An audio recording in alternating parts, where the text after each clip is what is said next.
Iki ndelok bendungan saka edak neh lur iki. Jarake kurang lebih 100 meter iki. Widuk iki, anding jembatane iki. Jembatan sing digawe iki. Iki.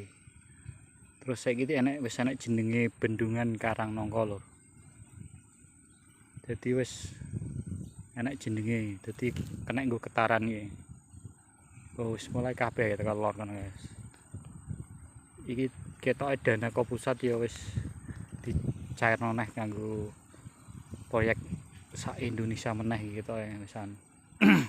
Soale menterine Bu Sri Mulyani ketoke Menteri Keuangan wis wingi wis ngomong nek arep cair neh. Dicairno neh. Kok ngene iki lho.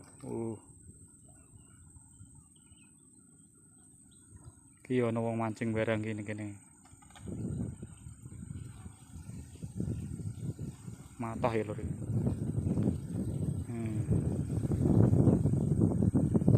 Iki ana treke sitok iki.